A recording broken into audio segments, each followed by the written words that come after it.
Good morning dear student. Subhash school सावा की online classes में आपका स्वागत है। आज हम ऑर्गेनिक केमिस्ट्री का टॉपिक लेकर आ रहे हैं। हमारा क्लास 12th चैप्टर नंबर 12 और चैप्टर का नाम है एल्डिहाइड, कीटोन व कार्बोक्सिलिक अम्ल। यहाँ हम सिर्फ और सिर्फ एल्डिहाइड, कीटोन और कार्बोक्सिलिक अम्ल का नोमेनक्लेचर पढ़ेंगे। किस प्रकार से एल्डिहाइड का नामकरण करेंगे, किस प्रकार कीटोन का नामकरण करेंगे और किस प्रकार हम कार्बोक्सिलिक अम्ल का नामकरण करेंगे। तो सबसे पहले हम ये देखते हैं कि एल्डिहाइड क्या होता है, कीटोन क्या होता है और कार्बोक्सिलिक अम्ल क्या होता है। तो सबसे पहले कार्बोनिल समूह के बारे में हमें समझना होगा कि कार्बोनिल समूह क्या होता है। कार्बोनिल समूह है कार्बन और डबल बॉन्ड ऑक्सीजन समूह होता है जिसकी दो संयोजकता किसी न किसी कार्बन से या फिर एल्किल समूह से या फिर हाइड्रोजन से पूरी होती है। तो ये जो समूह है जिसमें कार्बन है वो डबल बॉन्ड ऑक्सीजन से जुड़ा हुआ हो, वह समूह क्या कहलाता है? कार्बोनिल समूह कहलाता है। अब इस कार्बोनिल समूह से हम एल्डिहाइड, कीटोन और कार्बोक्सिलिक अम्ल बनाते हैं। तो सबसे पहले अगर हम कार्बन की जो बची हुई दो संयोजकता है वो अगर एक R से और एक H से पूरी कर देते हैं तो बना हुआ यौगिक क्या कहलाता है? एल्डिहाइड कहलाता है। यानी कि कार्बन की दो संयोजकता ऑक्सीजन से पूरी हो जाती है, एक संयोजकता R से, R में एल्किल समूह है जिसमें कार्बन होते हैं और हाइड्रोजन होते हैं, और दूसरी जो संयोजकता बची हुई है वो किससे पूरी होती है? हाइड्रोजन से पूरी होती है। तो ऐसे यौगिक क्या कहलाते हैं? एल्डिहाइड यौगिक कहलाते हैं। यहां एक यूं कहें अपवाद कह देते हैं कि एक ऐसा यौगिक है एल्डिहाइड का जिसमें दोनों संयोजकता है वो हाइड्रोजन से पूरी होती है। ये एल्डिहाइड का प्राथमिक प्रथम सदस्य है जिसमें दोनों संयोजकता है वो हाइड्रोजन से पूरी होती है। ये एकमात्र ऐसा है। बाकी अगर बात करें अपने पहचान की तो यह पहचान है वो सभी एल्डिहाइड पर लागू होती है। अब अपने बात करते हैं, ये बात हुई एल्डिहाइड की। अब अगर बात करें अपने कीटोन की तो कीटोन की क्या विशेषता होती है कि कीटोन में जो कार्बोनिल समूह है उसकी बची हुई दोनों संयोजकता एल्किल समूह द्वारा पूरी होती है। तो ऐसे यौगिक क्या कहलाते हैं? कीटोन कहलाते हैं। तो ये एल्डिहाइड की विशेषता है और ये किसकी विशेषता है? कीटोन की विशेषता है। यहां R बराबर क्या होगा? एल्किल समूह है। R बराबर एल्किल समूह है। एल्किल समूह है, एक कार्बन होगा तो मैथिल, दो कार्बन होगा तो एथिल। तो R बराबर CH3 भी हो सकता है और C2H5 भी हो सकता है और कितने भी कार्बन वाला एल्किल समूह हो सकता है। ठीक है।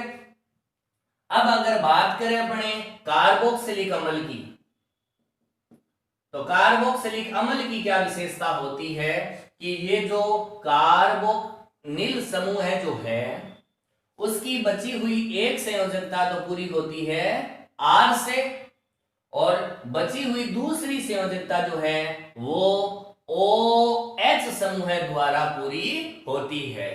तो बना यौगिक क्या कहलाता है? कार्बोक्सिलिक अम्ल कहलाता है।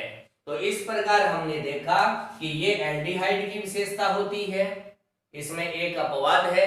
ये कीटोन की विशेषता होती है जिसमें दोनों एल्किल समूह होते हैं। ये कार्बोक्सिलिक अम्ल की विशेषता है जिसमें एक R एल्किल समूह होता है और दूसरा है वो OH यानी हाइड्रोक्सिल समूह होता है। तो ये कार्बोनिल समूह से एल्डिहाइड, कीटोन व कार्बोक्सिलिक अम्ल बना लेते हैं। अब बात करें अपने एल्डिहाइड की तो एल्डिहाइड का नामकरण देखते हैं। एल्डिहाइड का नामकरण, तो एल्डिहाइड के नामकरण की अपने दो पद्धति काम में लेंगे। एक तो लेंगे साधारण पद्धति या रूट पद्धति और दूसरी लेंगे IUPAC पद्धति। तो पहले अगर अपने बात करें साधारण पद्धति की, तो साधारण पद्धति में किस तरीके से इनका नामकरण करते हैं। तो जैसे अपने एल्डिहाइड अभी देख रहे थे कि जैसे मान लो ये एल्डिहाइड है पहला, ठीक है, एक कार्बन है। इनका जो साधारण पद्धति में नाम किया जाता है उसके बारे में ये कहा जाता है कि अगर इनका ऑक्सीकरण करवाते हैं, यानी एल्डिहाइड का जब ऑक्सीकरण करवाते हैं, ये ऑक्सीकरण करवाने का निशान है, पहचान है कि यहां इसका ऑक्सीकरण होगा। ऑक्सीकरण का मतलब क्या होता है? ऑक्सीजन का जुड़ना, यानी इसके साथ ऑक्सीजन जुड़ेगा। ऑक्सीजन जब जुड़ता है तो यह संरचना या यह यौगिक प्राप्त होता है। ये जो ऑक्सीजन है वो इस कार्बन और हाइड्रोजन के मध्य आ जाता है और बनने वाला जो यौगिक होता है वो कार्बोक्सिलिक अम्ल होता है। तो ये कहते हैं कि एल्डिहाइड का ऑक्सीकरण करवाने पर जो कार्बोक्सिलिक अम्ल बनेगा, ये कार्बोक्सिलिक अम्ल बनता है, ठीक है। तो कार्बोक्सिलिक अम्ल के अनुसार इसका नाम लिखा जाता है। तो यूं कहेंगे कि ये जो कार्बोक्सिलिक अम्ल बनता है ये होता है फॉर्मिक अम्ल, जो कि चींटी से प्राप्त हुआ है, चींटी से प्राप्त होता है और चींटी को लैटिन भाषा में फॉर्मिका कहते हैं। तो फॉर्मिका से इसका नाम हो गया फॉर्मिक अम्ल। तो इस फॉर्मिक अम्ल से इस एल्डिहाइड का हम रूट नाम, कॉमन नेम लिखेंगे।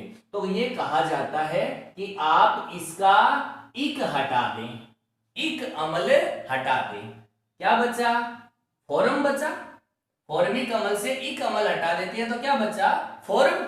और फॉर्म के पीछे आप इस एल्डिहाइड को जोड़ दें, यानी फॉर्म के पीछे आप नाम लिख देते हैं अनुलग्न एल्डिहाइड, ठीक है। अब इन दोनों को नाम अगर जोड़ के बोले अपने तो क्या बोलेंगे? फॉर्मेल्डिहाइड। क्या बोलेंगे? फॉर्मेल्डिहाइड। तो दोबारा सुनते हैं कि इस एल्डिहाइड से ऑक्सीकरण के द्वारा जो कार्बोक्सिलिक अम्ल बनेगा, उस कार्बोक्सिलिक अम्ल के नाम में से इक अम्ल हटाकर उसके पीछे एल्डिहाइड जोड़ देंगे। तो फार्म प्लस एल्डिहाइड क्या बना? फॉर्मेल्डिहाइड। आगे देखते हैं, हम इस H को हटा देते हैं और एल्किल समूह कोई ना कोई जोड़ देते हैं, ठीक है। और इस एल्किल समूह को जोड़ने के बाद यहां जो बनेगा क्या? कार्बोक्सिलिक अम्ल। ये कार्बोक्सिलिक अम्ल होता है एसिटिक अम्ल, जो कि सिरके से प्राप्त होता है। क्या बनता है? एसिटिक अम्ल। तो अब अपने क्या करेंगे? इस एसिटिक अम्ल से इक अम्ल हटा देंगे। एसिटिक अम्ल से इक अम्ल हटा देंगे तो क्या बचेगा? एसिड। क्या बचेगा? एसिड। और एसिड पे आप प्लस में कर देंगे एल्डिहाइड, तो क्या बनेगा? एसीटे एल्डिहाइड। एसिटेल्डी। तो इसका साधारण नाम क्या है बच्चों? एसिटेल्डिहाइड है। आई बात समझ में? आगे चलते हैं। अगर हम यहां पर एक कार्बन और बढ़ा देते हैं, जैसे सपोज कीजिए हमने यहां C2H5 कर दिया, ठीक है। तो यहां भी क्या आएगा? C2H5, ठीक है। अब ये कार्बोक्सिलिक अम्ल बनेगा। अब इस कार्बोक्सिलिक अम्ल का नाम एसिटिक अम्ल नहीं है, तो ये जो कार्बोक्सिलिक अम्ल बनेगा ये 3 कार्बन वाला प्रोपेनोइक अम्ल बनेगा, ठीक है। अब इस प्रोपेनोइक अम्ल से अपने क्या करेंगे? इक अम्ल हटा देंगे, तो ये बचेगा प्रोपेन और प्लस में क्या आ जाएगा, एल्डिहाइड, और क्या बन जाएगा, प्रोपेनएल्डिहाइड, प्रोपेनएल्डिहाइड। ठीक है। इसी प्रकार अगर अपने 4 कार्बन वाला लेते हैं C3H7, C3H7, तो 4 कार्बन वाला जो होता है वो बटर से यानी मक्खन से प्राप्त हुआ था, इसलिए इसका नाम होता है ब्यूटेरिक अम्ल। क्या नाम होता है, ब्यूटेरिक अम्ल, ब्यूटेरिक अम्ल।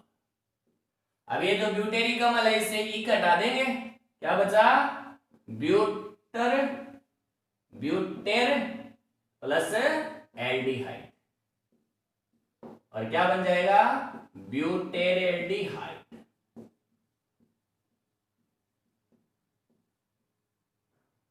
तो इस प्रकार हमने एल्डिहाइड का साधारण नाम पढ़ा, जिसमें इनका ऑक्सीकरण करवाने के बाद जो कार्बोक्सिलिक अम्ल बनेगा उससे अपने इक अम्ल हटा देंगे और एल्डिहाइड शब्द जोड़ देंगे। ठीक है। अब चलते हैं अपने आईयूपीएसी नाम की तरफ। आईयूपीएसी नाम की तरफ अगर चले अपने, तो आईयूपीएसी नाम में पहले अपने फॉर्मेल्डिहाइड वाले का नामकरण करते हैं। तो आईयूपीएसी भाषा में अगर बात करें तो इनका नाम जो होता है वो होता है एल्केनेल। क्या नाम होता है, एल्केनेल। एल्केनेल का मतलब हुआ, पहले आप एल्केन देखेंगे कि कितने कार्बन वाला एल्केन बनेगा, और उसके बाद अनुलग्न क्या जोड़ देंगे, एल जोड़ देंगे। तो का एल्डिहाइड का अनुलग्न क्या होता है, एल होता है। अब अपने बात करते हैं, तो इसके अंदर अगर बात करें तो कितने कार्बन हैं, एक ही कार्बन है। एक कार्बन वाला एल्केन कौन सा बनेगा, मेथेन। एक कार्बन वाला बनेगा मेथेन। पीछे अनुलग्न क्या जोड़ेंगे, एल, क्या बन गया, मेथेनेल। क्या बना, मेथेनेल। अब अपने 2 कार्बन वाले की बात करते हैं। ठीक है। इसमें कितने कार्बन हैं, 2 कार्बन है। 2 कार्बन वाला एल्केन कौन सा बनेगा, एथेन। 2 कार्बन वाला कौन सा बनेगा, एथेन, और प्लस एल, क्या बन गया, एथेनेल। क्या बन गया, एथेनेल। ठीक है। इसी प्रकार 3 कार्बन वाला क्या बनेगा, 3 कार्बन वाला कौन सा एल्केन बनेगा, प्रोपेन, प्रोपेन प्लस अनुलग्न क्या आएगा, एल, क्या बना, प्रोपेनेल, प्रोपेनेल। इसी प्रकार 4 कार्बन वाला ब्यूटेनेल, 5 कार्बन वाला पेंटेनेल, 6 कार्बन वाला हेक्सेनेल। ठीक है। इस तरीके से आप अपने इनका नामकरण कर देंगे। आई बात समझ में, ठीक।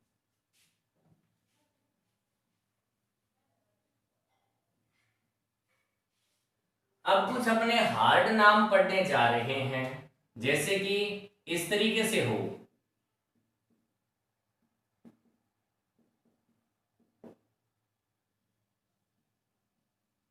ठीक है। तो यहां अपने को एल्डिहाइड देखना, ये वाला एल्डिहाइड समूह होता है CHO। अब इसके अंदर अपने को ये ध्यान रखना है कि जो एल्डिहाइड वाला समूह होता है वो हमेशा किनारे पर यानी प्रारंभिक स्टेज पर आता है। यहां अपने लंबी श्रृंखला अगर देखें तो लंबी श्रृंखला में कितने कार्बन होंगे, 4। और ये वाला जो कार्बन है यानी एल्किल समूह है ये प्रतिस्थापी है। तो प्रतिस्थापी है तो इसका नाम भी लिखना पड़ेगा। तो यहां रूल रेगुलेशन क्या कहता है कि आप पहले क्रियात्मक समूह को देखते हुए लंबी श्रृंखला का चयन करें, उसके बाद जो प्रतिस्थापी होता है उसको आप न्यूनतम स्थिति से देखें और उसका नामकरण पहले करें। तो अगर बात करें अपने तो नंबरिंग तो इधर से ही होगी, इधर से ही होगी। कहीं आप ये मत कर देना कि इधर से कर दें, इधर से ये न्यूनतम स्थिति में आ रहा है, लेकिन यहाँ प्रतिस्थापी और क्रियात्मक समूह है तो क्रियात्मक समूह को देखते हुए न्यूनतम वरीयता देनी है। तो इधर से देखते हैं 3 नंबर पे क्या आता है, मैथिल। पहले मैथिल का नाम आएगा 3 नंबर के हिसाब से, 3 मैथिल, 3 मैथिल, और 4 कार्बन वाला एल्केन कौन सा होता है, ब्यूटेन, और अनुलग्न आएगा एल, तो क्या बना 3 मैथिल ब्यूटेनेल। ठीक है, अब एक नाम आपके लिए आ रहा है जो आप कमेंट बॉक्स में लिखें, जरूर लिखें, यह है आपके लिए नाम,